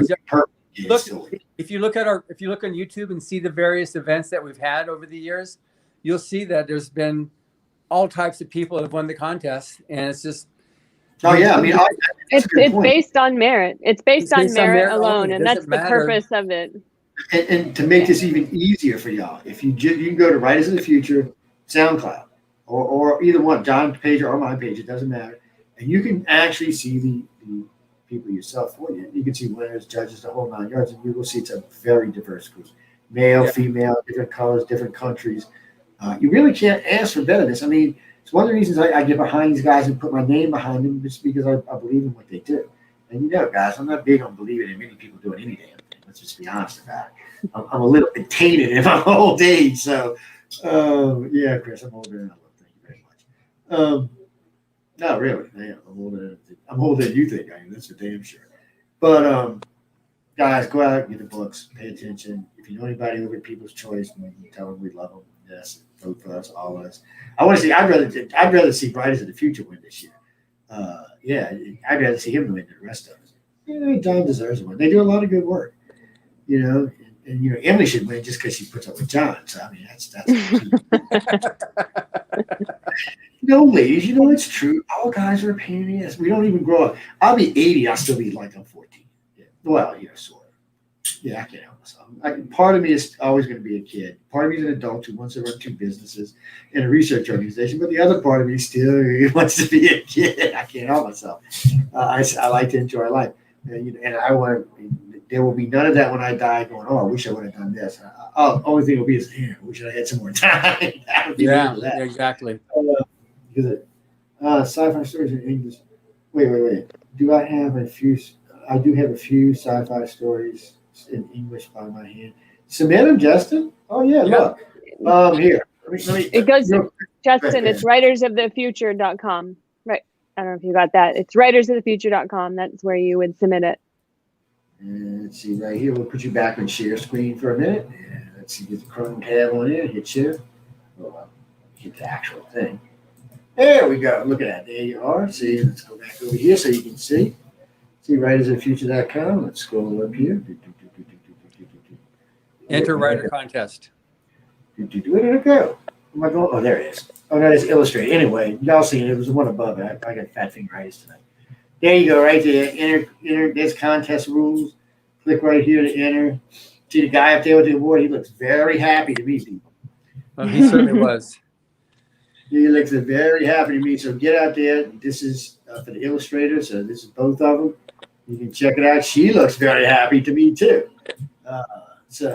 Guys, I mean, come on, submit it. Like I said, what's the worst thing that can happen? You don't win. Nobody's going to make any fun of you. Nobody's going to judge you. Nobody's going to give you any bullshit about it. You met Scott, that's cool. And if you don't win the first time, you can submit again. It's not, you can submit as many times as you like. And it's for amateur authors. So as long as you don't pro out, you can keep submitting and submitting. And like Preston Dennett, he I think holds like the record of submissions. He submitted like 47 times before he actually won the contest. Yeah, because he was on the show when I found out. We were actually doing an interview on something else, and he told me he had won. I'm like, really? He said, yeah. I said, no, they're done. And he said, really? I said, yes, I'm glad you won. I said, we do a lot of press for them. I said, I love them too. I said, they are great. And he's like, yeah, they are. I said, yeah, they are, Preston. And that's all we talked about the rest of the night. That was the rest of the show. We were supposed to be talking about the book, but we got sidetracked. But we had a lot of fun. It was a great interview. I know we're getting short on time, so I'm going to let y'all get some plugging in. But guys, be sure, go over there, check out Eat People's Choice. Get over there and look at us. Be sure you go over to writerfutures.com. Writers, look, guys, submit. The more, the merrier. They're going to love all y'all. And look, you see, they're going to hook you up. They're going to bring you out to LA. You're going to have a great Class A time. You're going to get to meet a lot of people who can help you to be a better writer. And you can get to meet John and Emily. That's just worth it right there just to go meet them. They're great. Oh, no, they're great people. I enjoy them. One of these days I'll be out in LA. I'll hook up with them. But they, guys, I'm telling you, get out there, be part of this. Anybody who's listening to this show tonight, anybody who's going to hear this in the archive, we know it's going to do well in the archives. Get involved, submit, write a story. It's a short story. It's not even long. Oh, I've been working on one. I haven't told Emily and them yet because sooner or later I'll submit it to Emily because John will just laugh at me. Right? Emily will actually be kind of nice. But you can't submit this, but still. Well, that's an inside scoop because I know, it's cheap. But still, no, that's not. What's good is even if you submit the story, the worst that's going to happen is you'll get an email from the contest saying, "Thank you very much. Please submit again." Yeah, that's the worst that will happen. And sometimes you'll even get a critique back from one of the judges. That's a good thing. Which will help you. And you can always go and take the online workshop, which right there at the online workshop, it tells you what the judges are looking for. They say it right there in the workshop. So that's Orson Scott Card, Dave Farland, and Tim Powers. So definitely check it out. And then Justin, Justin, go to writersofthefuture.com and there's a rules page. And it's like you have to have, you're unqualified after a certain amount of publications. So just check and see if you're still qualified. Yeah. Good, Justin. No, I'm telling you, man, submit. Everybody who's listening, if you're a writer, not a writer, you just want to learn. I love the course. Like I said, I'm going to end up taking this probably 3 or 4 times before it's all said and done, but it may actually get me a book written. Because the last 2 years, I've actually been contemplating hiring a ghostwriter. Matter of fact, I had mentioned talking with some companies 2 years ago, which are all bugging the hell out of me right now because everybody's looking for material. And he's like, oh, that story that you want to, that would make a really good book. You should let us, because I had said in one of the outlines, one of the stories out. And I always copyright this stuff first because I'm on the network, just in case somebody decides to go get stupid with it. Yeah. But, they were like, yeah, this would make a great story. You should let us ghostwrite it. And even that right now is going to be hard for me because they're going to want X amount of my time. They're going to want 10, 20 hours a week. And it'll be like, that's not going to be an easy thing to pull off. So as life changes a little bit, I'm fixing a couple of weeks. We'll slow down at work a little bit and get ready to start remodeling my house from the Hurricane Zeta. and I got about $70,000 worth of damage on a poor baby. Oof. And so we'll be doing that. So I'll be home more, so I'll have more free time. So I might try to get that in. That'd be good. My business partners will be grumping at me because I'm making it work in my house. But some of them, I'm using outside contractors for a lot of it too, because we're so busy. But guys, again, submit. Get involved. Join the course. Don't be scared of it. It's not going to bite you. And I'm saying, look, let me put this another way. If I can do it, anybody can do it. I'm just saying, guys, if I can do it, anybody can do it. Y'all all know my writing skills are. So I'm just saying, it really helps. I've actually, like I was telling Emily earlier, it's helped me it's actually helped me change the way I do interviews with authors now. But more so, it's helped me to understand the filler process, which I've always had a problem with, like walking down the street with the sun. It's always been something that's been an issue with me. But now, since they explain, using things from your life or things you're familiar with, anyway, they've been really, really good with it. So I'm going to tell everybody, get out there and take the course. You can do it all in a day if you want. I mean, if you just want to go crazy with it, you can. I liked it. I think the first time it took me 5 or 6 days, and then I piddle around with it again. And then sometimes when I'm doing work on a computer, I'll pull it up on the right side of the screen. Y'all can't see this monster screen in front of me right now, but I'll pull it up on there, and I'll have it up in the corner so I can look at it and things like that. So it allows me to do things. Guys, I'm just saying, get out there and test it. Again, if you win, you get to go out to LA, you get wined and dined, and you'll have a good time. And look, John's already smiling. He can't wait for this year. Y'all doubled up this year too, right? Y'all having Yeah. right? Yeah. We're going to double up this year for the first time. There's gonna be a lot of people there having a good time. So Exactly. You're going to make it out there too, hopefully. yeah, I'm gonna be like hell to get out there. Yeah. Guys, what I'm saying, y'all need to get out there, and it's not just that. I mean, you're gonna get to meet other authors, other winners, right off the bat. You're gonna get to meet other winners, so y'all can swap little things, and then you're gonna get to meet illustrators, and you're gonna get to meet judges, and you're gonna get to other people in the field. God knows who else will show up there, and it's just, especially for an amateur or intermediate writer, this is an opportunity that's not going to come often. Right. I would, like Preston, I would submit every year, and when you win, you win. Don't give up. Just keep submitting. And the more you write, the better you'll probably get. We're not talking about me. We're talking about normal people. But the more you write, the better you'll probably get. So give it a try and get out there, win. Get out to LA, have a good time, learn some more. Maybe you'll get a sci-fi movie made or something. Who knows? Who knows? I know. But again, y'all go ahead and plug it one more time. We're going to get out of here, and we'll let the next show do whatever the hell they're going to do. I think what's going on next, Quantum Leap. They're out of Hawaii. Yes, on the Big Island. This woman owns a crystal shop with a 1,000-pound crystal on top of a mountain in Hawaii overlooking the ocean. Got to be nice, man. Yeah, I'm not kidding y'all, people. It escaped her shop one time, rolled down the side of the mountain, and smashed into her car. Yeah, 1,000-pound. I'm not kidding you. It's in her, y'all can see it when she's online. It's got it behind her a lot of times. It's a huge, massive crystal. I'm like, what the hell you doing with this thing? But anyway, I'm sure she's wondering where the hell we are since we're running so late tonight. But John, Emily, y'all always fabulous because I love him, both of y'all. Right. Great time with John. Y'all got a great sense of humor and a lot of good knowledge. And you're doing a good thing. So when people are giving you shit, remember that. You're doing a good thing. You're actually making a difference where other people don't. It's if we had more people like y'all, life would be a lot easier for everybody else, wouldn't it be? But that's all I got to say. We're going to go, ladies and gentlemen. Coming up next is Kathy Belsky on Quantum Leap. Again, John and Emily, thank you. Good night, everybody, and stay tuned for the next person. Good night. And let's see.